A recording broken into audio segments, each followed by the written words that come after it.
Good afternoon, Elaine. It's an absolute honour to have you here with us. Thank you Oh, so much. thank you so much for inviting me. It's a pleasure. Quite odd for me because the tables have turned. I'm on the other side now because normally we're swapped around and you were the presenter. So it's an honour for me. So I wanted to start this off by, I suppose, bringing somebody with your experience in television, in media, in listening to listeners and viewers from all over Ireland, and seeing weight bias and stigma as it's come across in many different shapes and forms. From, you'll see it, I suppose, in newspapers, you'll hear, personal talks about it, from friends and family, and even as yourself as a media and personality, you're out there and people think, it's okay to actually, put a little jibe in there, a little comment in there, or, fat shaming and jokes to anybody who isn't a size 6 or 8, pretty much. So I kind of wanted to get your thoughts. Like, you've been in the media for 20 years now. Good Lord, woman. You've been absolutely phenomenal on daytime television in Ireland, and you're so well known. So, from your experience, what you've seen over the years, what has been your, I suppose, thoughts about fat shaming and obesity stigma jokes? Yeah, well, I'm not sure. But do you want to talk about jokes or perhaps just talk about what it's like in media first? Because maybe I'll address that first. Because my very first day working in television, I remember I was a size 14, a UK Irish size 14. I was always aware that that wasn't standard size because when I was growing up, people's idols were like the likes of Kate Moss, heroin chic was really in. So being stick thin was fashionable. It's a bit different now because having a bit of junk in your trunk is seen as a lovely thing. Back then, it wasn't the way at all. But my first day in television, I was told that basically, yeah, I looked the part, but I'd really have to lose some weight. And it didn't come as a shock to me, and I wasn't even offended because I expected it to happen. I was like naturally, I level at a 14 to 16. That's what I am when I'm at my best. And I just went, okay, well, that has to be done. And since then, even before then, I have spent most of my adult life on a diet of one shape or way or form. I was even in where I work in Virgin Media now, which was TV3. We used to have Pancake Tuesday every year. I have never once had a pancake in the canteen and Pancake Tuesday, and I was actually thinking about it this year because I've always been struggling and hating myself for eating. And you know what? It's kind of exhausting, and it's such a terrible, terrible way to be. And I think it's even more difficult because if you are prone to putting on weight, and some people are, we have to admit it, we're not all born with the same metabolism or the same body or the same genetics. It's kind of difficult to explain to other people what it's like having that constantly at the back of your head and people thinking they can talk about it. And every single time, I only did an interview last week, every single interview I have ever done in my adult life as a TV presenter, even as a producer behind the scenes, my weight has been brought up. How I gain it, how I lose it, how is this happening, how's that happening? And at this point, you know what? I've stopped getting offended by it. I just answer now because it's just like asking my name. Hello, Elaine. How are you? What's your weight like today? How do you lose weight? How do you gain weight? How do you do this? Do you do that? And it's got to the place where I can't let it hurt me or upset me anymore because it's never going to end. Not in my lifetime, anyway, unfortunately. Yeah, do you actually made such a strong point there because people tend to define people by how they look, their obesity as such. I know myself, I even let myself define myself by my weight. Everything was, well, I can't do this because I'm a size, 22 or 24, when actually I could, but I'd actually pulled myself back and I'd stopped myself from doing certain things. And as you said there, I'm Elaine, and I'm a daytime presenter. Oh, yes, and my weight today, uh, this shouldn't be the case. This is what we've seen in society for years, and I think it's probably fueled a little bit more now with people in lockdowns and all these awful memes doing the rounds of oh well, we're all locked down, so we're going to be 2 sizes larger coming out of lockdown, and on top of that, this is my bikini body at the end of lockdown, showing somebody who has weight on them. And it's just not all right because, as you said, and actually I remember doing a show with you where you're talking about hormones yourself, and we know obesity is genetic, it's psychological, it's socioeconomic, environmental. Sleep plays a huge part, hormones and stress plays a huge part. And you spoke a lot about hormones yourself and how you've managed managed that and how you reflected on that. And Yeah. what has your experience been with that? Because I think that was a big key for you, wasn't it? Yeah, it was because I'll go back to basically the first time I would have put on significant amounts of weight. I was a very active child. I was a very active teenager. I was doing basketball. I was a cross country. I was a running champion. I did, you name it. I did every sort of exercise under the sun. My mother's shed is full of trophies and medals that I won when I was younger.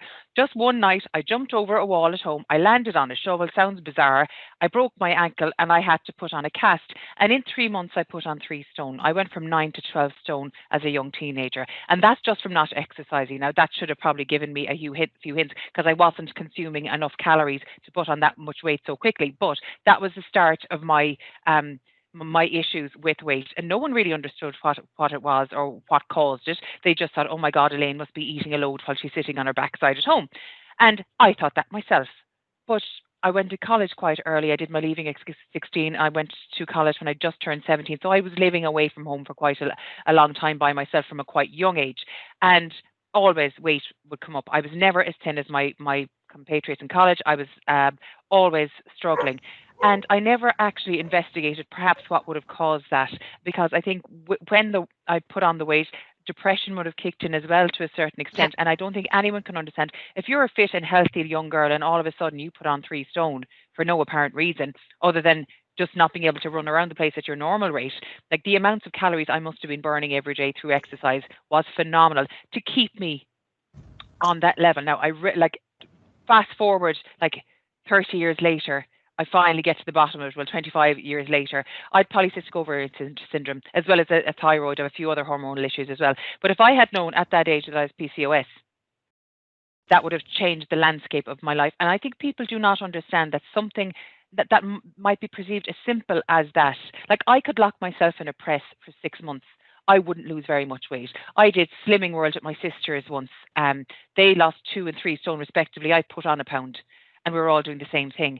And it took actually a dietitian and an endocrinologist to tell me, Elaine, you can, no matter what you do, if you live in bread and water, it will be extraordinarily difficult for you to lose weight. And you know, it was kind of a revelation to me. I stopped hating myself for being myself because I love food. I love my meals. I'm never going to be skinny. I have never wanted to be skinny. If I'm like healthy and not feeling disgusting about myself, then I'm quite happy. And that doesn't necessarily correlate to the weight I am. It's the way I feel about the weight I am. And I knew something just wasn't right all along. I mean, I should have been a clear indication when I was that 14, 15-year-old that this happened to me. And now I'm like in my 40s, and then I finally realized this is why. Your my metabolic syndrome, I can't process insulin very well. All these little things that make perfect sense to everybody else, and like their lives are not dealing with these sort of things, and I am. And I wish to God I knew it years ago, but I can't beat myself up too much for it because I haven't. But the landscape of my life, I often wonder would have been a lot different had I actually been diagnosed as a teen. Do you know what is so important about what you said there, right? So we've seen from the likes of, and I know Jason is going to talk about this in a little while, the Action IO study. So the Action IO study had 14,500 patients or people who were living with and affected by obesity in it. And it had 2,500 healthcare professionals. Now, in that study, what we seen was that the average person is most likely to avoid getting any kind of medical intervention or asking for any help or any kind of treatment. And from first struggling with their weight, the average person is 6 years before they seek out medical intervention. And when we looked at actually the opinions of the healthcare providers in comparison to the patients, they were motivated. They wanted to lose weight. They had tried at least four mean, good, like serious attempts. Whereas the healthcare providers, 8 out of 10 of them said that they didn't think their patient was motivated to lose weight. And I think that's why, because people perceive, if you're so-called fat, people think you're lazy. Goes hand in hand. It's almost the last socially acceptable bias that we have, that if you're fat, you're just not energetic. You're not getting up off the couch. You're not running. You're not doing any exercise. I'm a very active person. I always was. At my heaviest, I was very, very active.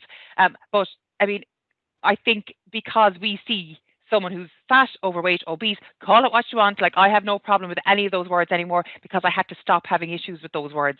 But like, I think that people still look at it and go, and listen, I'm a bit guilty of that myself. It's so ingrained into us all that if you see somebody who's obese, morbidly obese, you have to, well, it has to be their own fault. How can anyone be like 20 stone if it isn't their own fault? How can that happen without realizing the cycle that happens to go on with that? I mean, you can start off with a bad number of eggs in your basket, be you like me or you or whatever, that hormonally, genetically, I'm predisposed to putting on weight, unfortunately.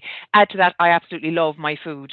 And not even bad food. I'm not even talking about chocolates and stuff like that. I like my meals. I don't like depriving myself. And when you have two things, like, I love food, it gives me so much pleasure. I hate food, it makes my life miserable because it's making me fat. And if you don't know the reason why, like, it's decades of your life hating the way you exist.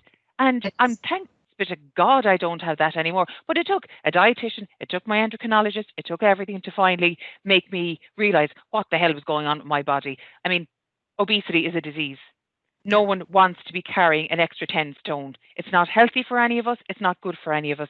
But, you know, sometimes we don't have a choice. And I think the stigma that, you're right, the stigma that is out there and the bias that is out there stops people looking for the right help.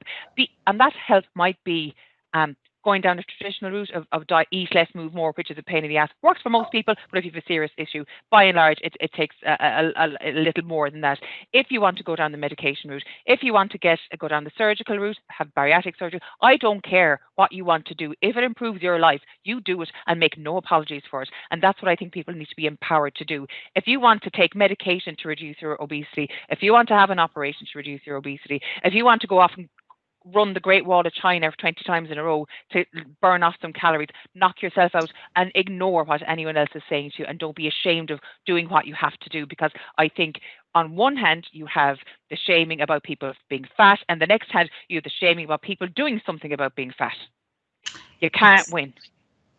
Do you know what I was literally about to say to you a moment ago? Because everything you say mirrors me. You know, like, I've been on your show for donkey's years now at this stage, and my weight has fluctuated up and down and up and down. And I have always admired you, because if you actually Google yourself, you will find yourself in pink t-shirts, running marathons and everything else, Elaine. And you're an absolute role model in that sense, because there's not a lot of people that actually believe that you can run as a person who has obesity, that I could run, for instance. And this is the bias that we need to shift. We need to get rid of that, as you said, that ingrained societal idea that it is literally just get off your backside, eat less, move more, and you will lose weight, because that is not the way forward for everybody. Yeah, I would say, though, exercise is good psychologically for anyone, no matter what way they are. That said, I do not like running. I really hate running. I walk very fast now. I like walking very fast to a destination, to or from something, or like during lockdown, I was classified as an essential worker. So I was going to work every day, but I walked either to or from work or both every day. And as it is, I still can't eat a load of food, much and all as I would love to. I have to limit my calories quite strictly, and I have been doing. I have to do a lot of exercise, and I have been doing. I mean, like, it's not, there's no easy answer to my issues. I've had to work damn hard to keep a lid on it. But what I've stopped doing is the Sunday catastrophe. Like, I am doing this on Monday. I am going on a diet Monday. I have to eat everything in the fridge and in the press to clear it all out. Yeah. So I did that nearly every Sunday for 20 years, until I realised that you're starving on Monday, then after the carbohydrate crash, and you start again, and it's a cycle. I'm not beating myself up. If I have an Indian followed by a packet of donuts, I don't care anymore. I'm not beating myself up out of it, as long as I don't get into the negative cycle of doing that over and over and over again, because food is not the enemy. It's a wonderful thing that feeds us. It nourishes us. It keeps us going. Exactly. It makes us happy. Don't make it the enemy. And we have made food the enemy in our society. We have made the food, like, it's wrong to enjoy a slice of bread. It's wrong to enjoy a sliced pan. But a couple of slices of bread won't kill anyone. Do you know what I mean? And I think, if the diet industry can you imagine what would happen if we decided we loved ourselves in the morning? Billions would be lost to industries. Billions that we just liked ourselves as we are. Yeah. I completely agree. Like, this is something that I'd often say to the team, you know, when we're actually discussing this. We have a multi-billion-dollar industry out there of fitness and diet that is paid for by people like ourselves who spend all of their lives trying to diet, trying to exercise more, trying to follow what the norm is, whatever the cabbage diet or the soup diet or the latest Slimming World, or and not to diss Slimming World or any of those organizations, because I absolutely love their Yeah. recipes. Some of them are absolutely fabulous, but it's about being able to enjoy your food and not guilt yourself. But I think there's a big difference that a lot of people don't realize between maybe carrying an extra stone and carrying an extra 3, 4, 5, 6+ stone. Yes. And that's where I would have been, and that's where you would have been. Yeah. And I think these a lot of these clubs, they work. If you've had a baby, you've put on some weight, you want to lose it, that's fine, absolutely fine. It works for a lot of people. But if you have a chronic relapsing illness, which obesity is, then you have to look at it completely differently. You have to look at the long term effects of it as well. And even I think I know you mentioned a while ago that the memes and stuff about the COVID stone and bikini bodies and all that, you said they were a bad thing. I don't think they're a bad thing at all. I think because of lockdown and people didn't move as much, they saw like people who've never had a weight problem in their lives, and I count a couple of my sisters amongst this, they've never had to worry about it. They've never not been able to fit into their jeans, and all of a sudden they're like, oh Jesus, what's wrong with me? Walking past the mirror, go, how did I get this gut? And I think people who've never had an issue with weight in their lives have experienced maybe what we go through all the Yes. time now. And I think it has opened up a huge dialogue, and I think it's been a huge education to a lot of people. And you might, they might take the, excuse my French, take the piss out of it a good bit. But I think a lot, for the vast majority of people out there, they're going, do you know what? It's not nice to be taking the mick out of these sorts of things. It's just not nice. Exactly. And it kind of got a taste of what it's like for people every day of the week. Because once you hit a certain weight, like I was always in and around where I am now before my hormones went out of whack. I was kind of as I am now, maybe a stone or two lighter, but no difference. And then as my 30s creeped on and my hormones got way more bonkers, I put on a ton of weight. And at one point, I actually didn't care what I looked like. I was doing, I do a lot of magazine and photo shoots. And I was like, well, my body is just, it's an it. There's nothing attractive about it anymore. I'll just put on my nice makeup and earrings and it'll all be about my face. And I kind of gave up what I was and didn't, I had to disconnect myself from the neck down. Yeah. Yeah. And No, I get that. unfortunately, I know that now, but I had a conversation recently with my niece. She's about to emerge into her teens, and she's a beautiful child, an absolutely lovely girl, and she is going through what all of us go through. She's not a pick on her, but she hates her arms, she hates her legs, she hates this, and I'm going, how has this happened? How is it still happening despite all the education that's out there? What are we doing so badly wrong still? And I don't have the answer to that. I know. Yeah. No, you know, you made such a great point there, and I'm not going to keep you too much longer because when this goes out live later, you'll be actually on air, so we'll be able to flick between this and back over to yourself live on Virgin Media. But as you said there, like teenagers, can you imagine that world? Like I know myself from the moment I wake up in the morning, it's okay, if I'm going somewhere, where are the granny knickers that are going to hold in all the lumps and bumps so I actually look a little bit better? And I'd gone through that for years and years, and now I literally just get up and I throw on whatever I throw on, and I'm uncomfortable in my own body. I wouldn't wear Yeah. a bathing suit for years, and now I love snorkeling. Now I don't care who looks at me going down because I'm going out for a swim. Do you know, I'm probably healthier than the 10 people that are like stick tin that are sat on the wall, you know, and judging. Yeah. You know? And I think for teenagers, like we've reached that age where we're in our 30s, and I'm in my 40s. My 30s are well gone. That ship has sailed, girl. Listen, I'm actually 5 weeks older, so you don't own that one, right? But I think for teenagers, it's incredibly difficult at the moment. We've got everybody is online, social media, all the Instagrams, the TikToks, everything. And it's all about looking that kind of like shape and stuff like that. And I think probably because we're old and we have that experience, we've gone through it and we've accepted that we need to be healthy for us, for our bodies, for like everything about us, our mental health, the whole lot. But for younger girls that are like teenagers in their early 20s, what would you actually say to them to give them a little bit of hope that they can get over this, Yeah. you know, shaming You know their what? own body? I'm not going to be cliched and go love yourself and all that sort of stuff. Of course, that's a given. But you know, every society, every era has had different definition of what beautiful means. I mean, back in the days of Rubens, I mean, we would have been the ideal woman had loads of flesh in her bones, and the bigger the better, and that sort of stuff. So no matter, we can blame Instagram, we can blame the internet now. It's not anything. It's just the way beauty is perceived goes in ebbs and flows throughout the ages. I think we need to build confidence.